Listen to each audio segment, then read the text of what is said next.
Do you like haunted houses? How about haunted wineries? Or when the ghosts can actually touch you? How do you feel about that? Are they zombies at that point? Today we're going to talk about the book Gallows Hill by Darcy Coates. And this is my first Darcy Coates book that I've read. She's an Australian author and she's written a ton of books and I never really knew where to start. And so I was at the library the other day and I saw Gallows Hill and I just randomly picked it up and grabbed it. Figured why not start there because the book's here, I'm here. It was meant to be. You know, I'd heard a lot of good things. And so I started it out, first couple chapters, get into it. And Coates really sets an atmosphere. As she describes it, you infiltrate yourself into the atmosphere, and once you become fully integrated, you can't put the book down. This book kept me up till 4 a.m. reading it. I couldn't stop reading it. It was so good. I had to know what was happening. And I guess what she's very well known for is a lot of her books are like haunted houses or haunted this and that.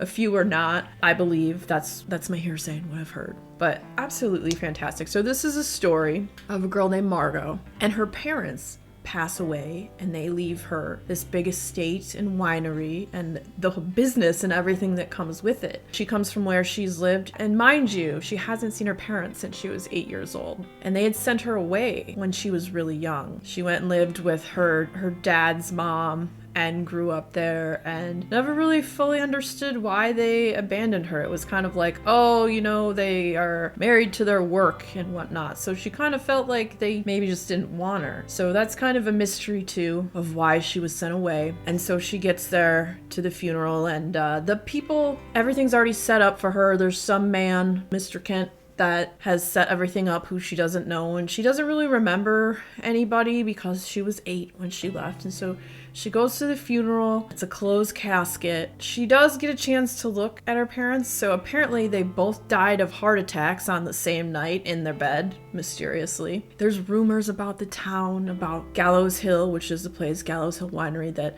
it's haunted and there's a curse and bad stuff happens. And apparently something with their faces, you couldn't have an open casket for the funeral. And she doesn't really go into right away like why. You gotta read further on to find out why. And oh man, as the story, you get deeper into it, as the atmosphere pulls you in and under, you learn more of the story about the parents. And maybe Margot can finally get some closure about why they sent her away. And then strange things start happening around the estate once she gets there. You meet these other characters who work there. There's the couple that works at like the store for the winery where people come and they sample the wine and they get the history of all that. And Gallows Hill was this property where there used to be this big tree, and many, many years ago they used to hang people there for their trespasses and the crimes that they would commit. So there's a lot of bad energy that's just in this property and around it. And then there's some weird stuff too with Margot's ancestors. So this property is passed on through all these ancestors since from like the 1700s. Bad stuff befalls all of these families. The original family that bought it, they were prospering and doing really well, and then one day they disappeared. And then the other brother took over the winery, and there seems to be some weirdness there, like whatever happened to the family, and they could never find him. And the one brother's like kind of vaguely like, oh, my brother just went out to go do this, da da da da, we don't know, mysteriously disappeared. And then other people are like, think that they killed him, and nobody really knows. The bodies were never found, and that's like back in the 1700s.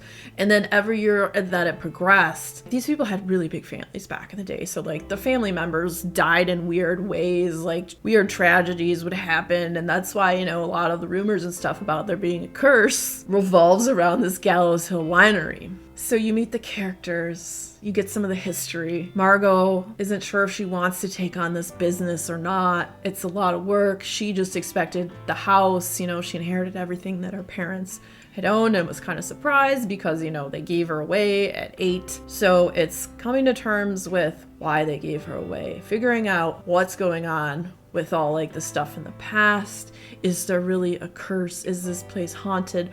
Why does weird stuff start happening like as soon as she moves into the house? It's wild. It's so good. I loved it. I absolutely loved it. I now need to read more Darcy Coates books because it was fan-freaking-tastic. The story just grips you and pulls you in. It's a page turner. It's a page burner. I couldn't stop reading it. Just the addictive quality of it, that you had to know what was gonna happen. It was really, really great. If you like haunted house stories, this book's awesome. I give it 5 stars. It was a creepy, enthralling, haunted house story. If you haven't read anything by Darcy Coates, I mean, I guess this is as good a place as any to start. Like, that's where I started. If you are a fan of haunted house stories, the next video coming up will be about a haunted house story. So stick around, check it out. And if you had fun hanging out today, hit that subscribe button, come back, see me again, and we'll talk about more bookish things and weird stuff.